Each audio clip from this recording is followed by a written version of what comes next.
겸손과 기도. 찬미 예수님. 그때 예수님께서 제자들에게 말씀하셨다. 거룩한 것을 개들에게 주지 말고 너희의 진주를 돼지들 앞에 던지지 마라. 그것들이 발로 그것을 짓밟고 돌아서서 너희를 물어뜯을지도 모른다. 남이 너희에게 해 주기를 바라는 그대로 너희도 남에게 해 주어라. 이것이 율법과 예언서의 정신이다. 너희는 좁은 문으로 들어가라. 멸망으로 이끄는 문은 문은 넓고 길도 널찍하여 그리로 들어가는 자들이 많다. 생명으로 이끄는 문은 얼마나 좁고 또 그 길은 얼마나 비좁은지 그리로 찾아드는 이들이 적다. 주님의 말씀입니다.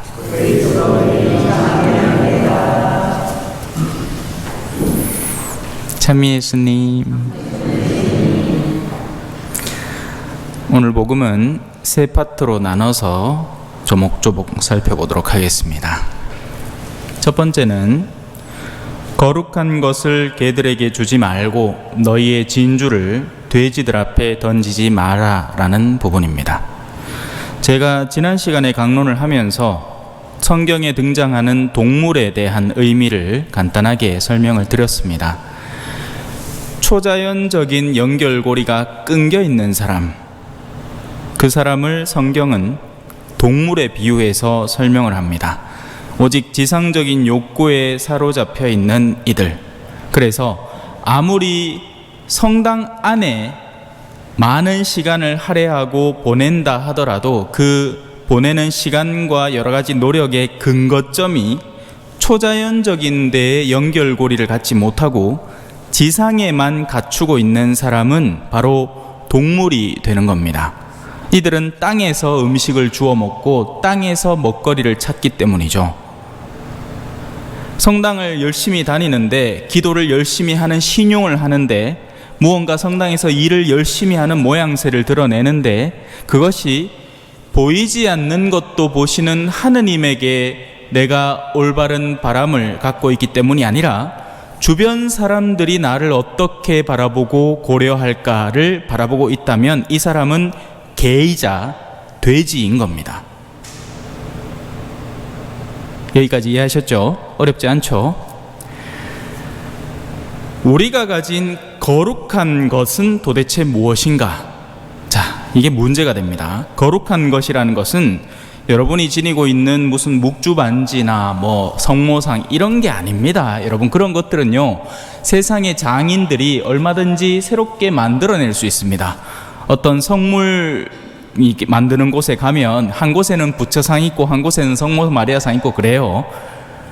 거기 있는 성모상을 누가 깨부쉈다고 해서 거룩한 것을 무너뜨린 게 아닙니다. 그냥 거기 만들어져 있는 상 하나가 부서진 것 뿐이에요.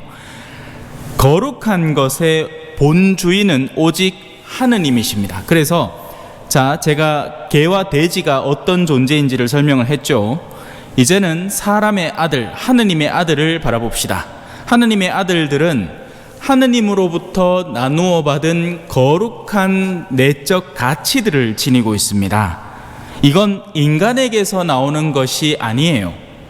인간은 give and take입니다. 철두철미, 거의 정확하게 맞아떨어져 들어가요. 내가 어느 정도를 받았기 때문에 줄 뿐, 갑자기 이유 없이 무언가를 내어주거나 하는 사람은 결코 없습니다. 무언가를 사는 거예요. 제가 개, 돼지들의 음식을 얘기했죠. 사람들의 칭찬을 사기 위해서 무언가를 내어줄 수 있습니다. 하지만 아무도 알지 않는데 내가 무언가를 하는 일은 절대로 존재하지 않습니다. 이들은 계산이 철두철미하기 때문에 나한테 어떤 현세적 유익이 다가올까? 그 현세적 유익이라는 건 금전적 유익만이 아니라 사람들의 칭송과 찬사까지 포함한 유익을 말하는 거예요.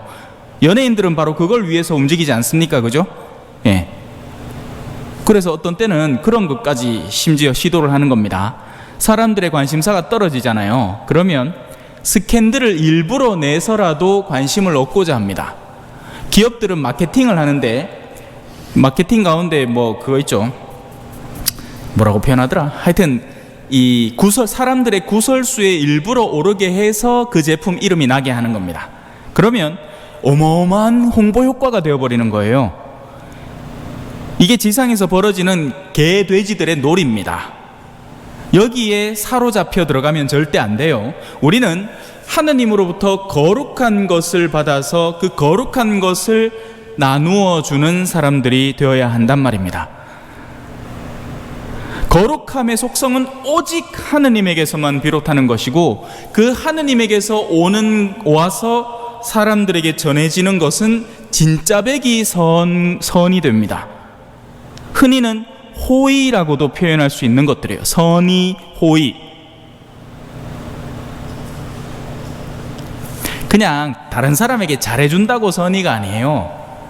하느님의 뜻 안에서 그들에게 잘해주는 것이 선의이고 호의인 겁니다. 자, 이제 거룩한 것이 뭔지 대충 감을 잡았죠. 간단하게 얘기하자면 하느님으로부터 받은 나의 내적 가치들입니다. 그리고 우리는 이것을 만나는 사람마다 전해줄 수 있어요. 그런데 여기서 문제가 생깁니다. 거룩한 것을 받아서 거룩한 것을 나누어 주었을 때 그것이 거룩한 것인 줄 알고 받아들이고 감사하는 사람이라면 내 뼛속까지 녹여서라도 다 내어줘도 상관없습니다. 왜? 내가 받은 모든 것은 하느님으로부터 받은 것이고, 그리고 그 가치를 알아보는 사람이라면 내 모든 것 너에게 다 해주고 싶어. 왜 사랑에 빠지면 그렇잖아요, 그죠? 눈에 비는 게 없으면 콩깍지가 씌어가지고 다 주고 싶어 합니다. 하느님에게서 받은 것은 하느님의 가치를 아는 사람에게는 마치 스펀지 빨려 들어가듯이 쭉쭉 빨아 들어가는 겁니다. 하여라던 여인이 그랬죠. 수많은 군중들이 예수님을 밀쳐댔지만 그 어떤 능력도, 한 토라기의 능력도 그들은 가져가지 못했지만, 하여라던 여인의 내적 믿음이야말로 그 땡기는 힘으로 예수님의 기적의 능력, 치유의 능력을 쪽 빨아 당겨버린 거죠. 그래서 그런 이들에게 거룩한 것을 주는 것은 전혀 문제가 되지 않습니다. 못 줘서 난리죠. 더 줄 수 있으면 더 주면, 내 온 힘을 다해서라도 주면 됩니다만, 문제는 그들이 아닙니다. 문제는 제가 앞서 설명했던 개와 같고 돼지와 같은 오직 세속의 야욕에만 사로잡혀서 사람들의 주변 관심사에만 눈떠 있는 이들이 그런 선의와 호의를 대할 때에는 어떤 일이 벌어지느냐? 무시해버리는 겁니다. 자신이 받고 있는 것이 하느님으로부터 오는 거룩한 것이라는 인지가 없는 거죠. 간단한 예로 세상 사람들, 말 그대로 뭐 성경에서 그대로 비유로 표현하니까 개와 돼지와 같은 사람들은 자신들이 받는 것을 그 물건 그대로의 값어치의 계산을 들어갑니다. 그러면 어떤 일이 벌어질까요? 만약에 가난한 이가 나한테 계란 5알을 줬어요. 그러면 속으로, 겉으로는 표현 안 하겠지만 교양이 있으니까, 그죠? 에게 합니다. 하지만 이 값비싼 물건을 주는 사람은 자기한테 남아도는 거예요.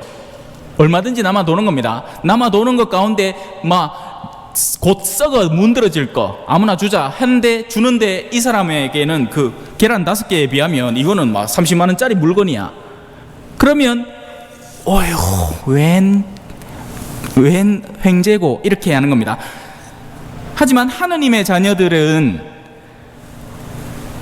오히려 그 내적 가치를 알기 때문에 아무리 그 물건이 30만 원짜리고 100만 원짜리라도 가난한 이가 자신의 것을 나누어주는, 그래서 예수님께서 랩톤 2잎을 봉헌한 과부의 봉헌을 더 가치롭게 여기지 않았습니까? 왜냐하면 그 하느님의 자녀로서 하느님의 내적 가치를 이 사람이 나에게 나누어 주고 있다는 것을 알기 때문에 그것이야말로 정말 소중한 가치가 되는 것이죠. 어렵지 않죠? 네. 어려운 얘기를 하는 게 아니에요. 여러분들이 알아듣고자만 한다면 충분히 이해할 수 있는 이야기입니다. 그래서 그 거룩한 가치를 받아들인 사람은 그것을 함부로 개들에게 줘서는 안 되는 겁니다. 돼지들에게 줘서도 안 되고요. 헌데 신앙인들 중에는 착각을 하는 거죠. 신앙인은 착해야 된다. 그래서 나의 거룩한 것을 이 밑빠진 독이 그냥 아무런 의미 없이 쭉쭉 빨아당기고 있는데도 그 사람한테 또 잘해줘야 될 것처럼 착각을 하는 겁니다. 아니에요, 여러분. 그가 더 이상 받아들이지 않을 때는 과감하게 나는 당신의 마을에서 발에 묻은 먼지까지 털어버립니다 하고는 털고 나와서 그 거룩한 것을 받아들이는 이들에게 다가가서 그 거룩한 것을 나누어 주어야 마땅한 겁니다.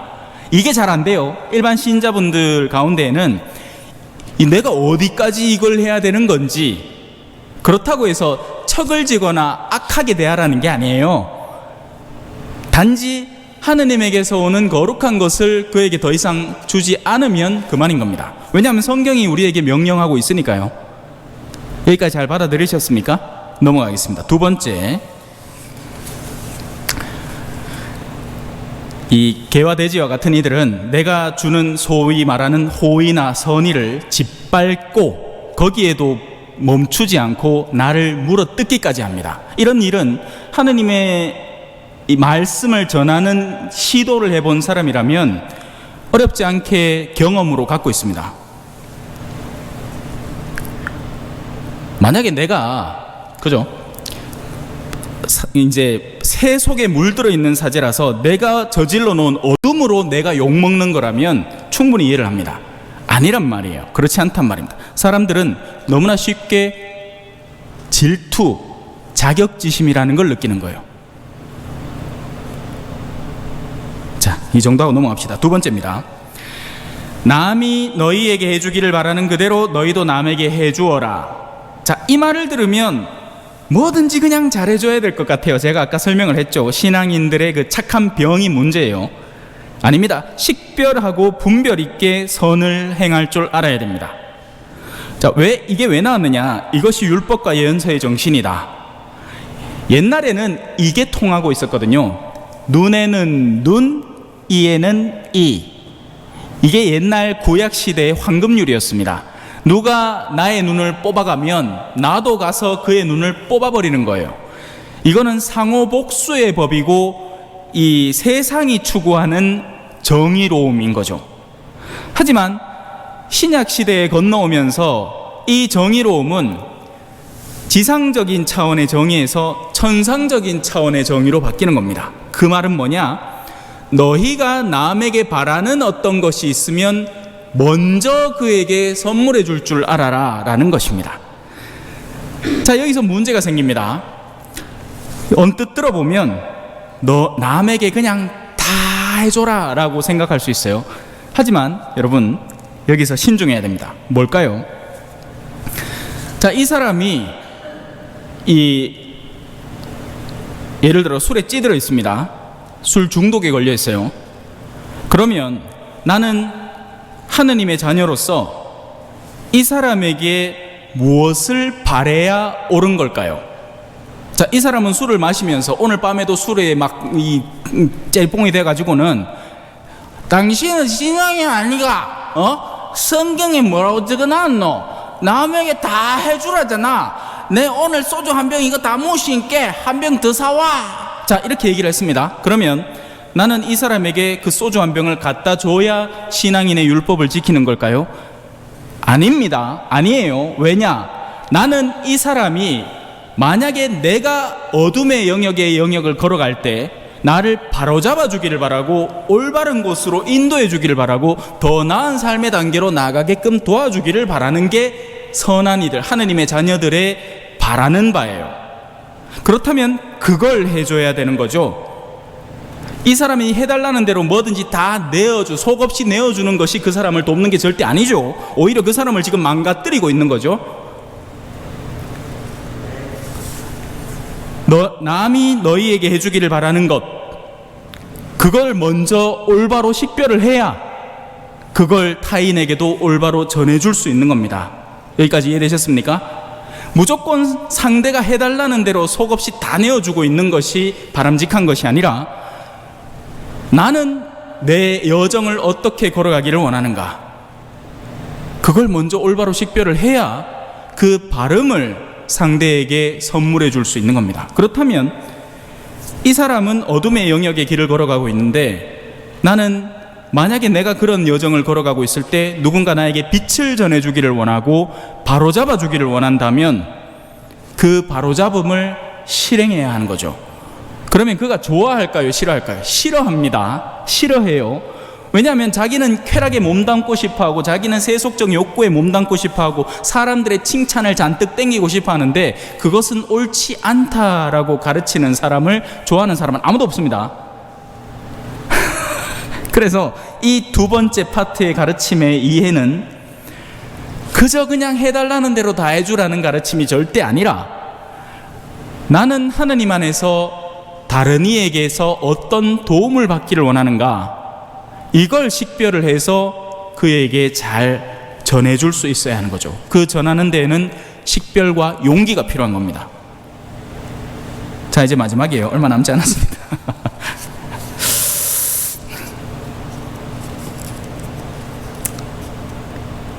좁은 문으로 들어가라. 이 문은 절대 넓은 문이 아닙니다. 성경은 우리에게 끊임없이 가르쳐요. 이건 좁은 문이라고요. 넓은 문은 어떤 게 넓은 문일까요? 자, 신앙인으로 생활하는 것 자체가 좁은 문처럼 느껴지죠? 아닙니다. 신앙생활을 오래 하면요, 오히려 여기서 나가서 밖에서 생활하는 것 자체가 좁게 느껴져요. 불편하게 느껴진다고요. 왜? 내가 늘 입던 옷이 편하니까. 그러면 늘 입던 옷을 편하게 입는 방식을 넓은 문으로 만들어버리는 겁니다. 신앙생활을 반복적이고 자주 하다 보면 성당 안 빠지고 나오는 것 정도, 때 되면 판공 보는 것 정도, 레지오 가서 보고할 묵주기도 올리는 것 정도는 그 자체가 넓은 문이 되는 겁니다. 사람은요, 어떤 위치에 서 있느냐에 따라서 이 문이 좁을 수도 있고요, 반대로 다른 이에게는 좁아 보이는 그 문이 나에게는 활짝 열린 넓은 문일 수도 있는 겁니다. 사람은 편안한 걸 좋아해요. 자신한테 익숙한 걸 좋아하고, 자기에게 물들어 버린 걸 좋아하고, 자기가 안착한 영역을 좋아합니다. 그래서 다른 어떤 성가심이나 무언가 변화가 일어나지 않기를 바라다 보면 신앙의 넓은 문에 안착해서 누구나 다 걸어가다가 결국 그 멸망으로 이끌어버리는 문으로 가버린단 말입니다. 성경에 얼마나 많이 묘사되어 있습니까? 주님, 주님, 제가 주님의 집에서 먹고 마시지 않았습니까? 이걸 현대적인 가톨릭 용어로 바꾸면, 주님, 주님, 제가 미사를 열심히 나가고 맨날 성체 받아 모시고 판공 때 되면 보고 묵주기도 하루에 5단씩 바치지 않았습니까? 하지만 주님은 나는 너희를 알지 못한다. 너희는 넓은 문으로만 다녔기 때문이다.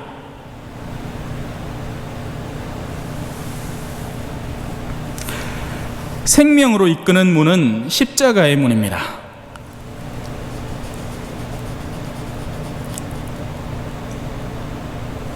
그 문은 좁아요. 그래서 들어가려면 애를 써야 하고요. 문이 좁다는 것은 넓어져 있는 나를 다이어트를 해야 된다는 얘기예요. 생명으로 들어가는 문은 영적인 갈망과 영적인 욕구가 오직 그 문을 통과할 수 있는 겁니다. 이는 마치 낙타가 바늘길을 통과하는 것 같죠. 낙타 전체는 절대로 통과할 수 없어요. 단지 낙타에게서 가장 핵심적인 영역만 꺼낸다면 바늘귀만큼의 구멍만큼은 얼마든지 통과할 수 있는 거죠.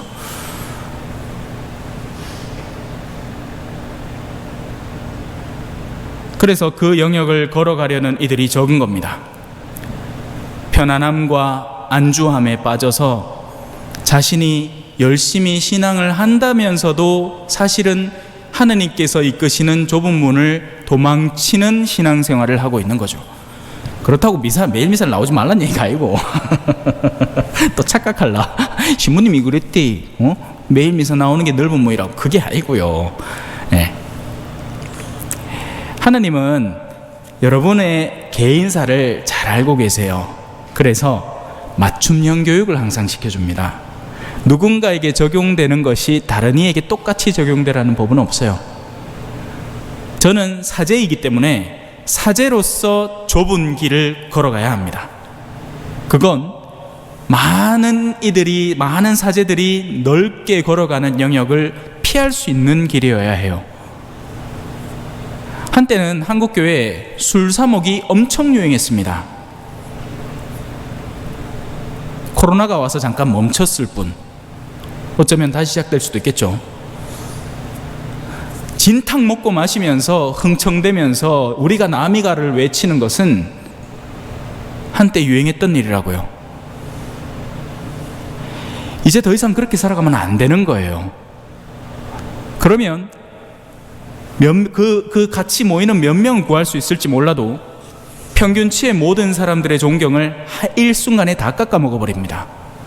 사람들은 분명히 뒤에서 험담을 한단 말이에요.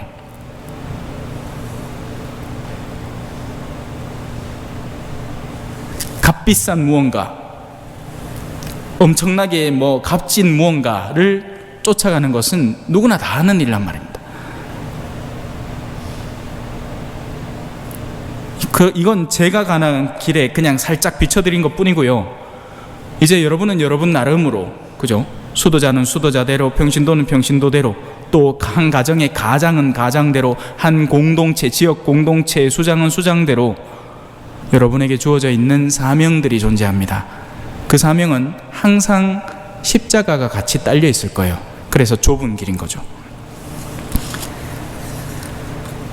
하지만 하나의 길만큼은 확실하게 빛나고 있습니다. 동방박사가 그 넓은 밤하늘에서 그 작은 별빛 하나로 예수님을 찾아낸 것처럼 우리에게 찬란히 빛나고 있는 단 하나의 별빛이 있으니 그 빛을 올바로 찾고 그 빛을 향해서 나아가기 위해서는 여러분에게 많은 식별이 필요할 겁니다. 주님이 말씀하신다. 복음 환호성이에요. 나는 세상의 빛이다. 나를 따르는 이는 생명의 빛을 얻으리라. 아멘. 찬미 예수님, 겸손과 기도.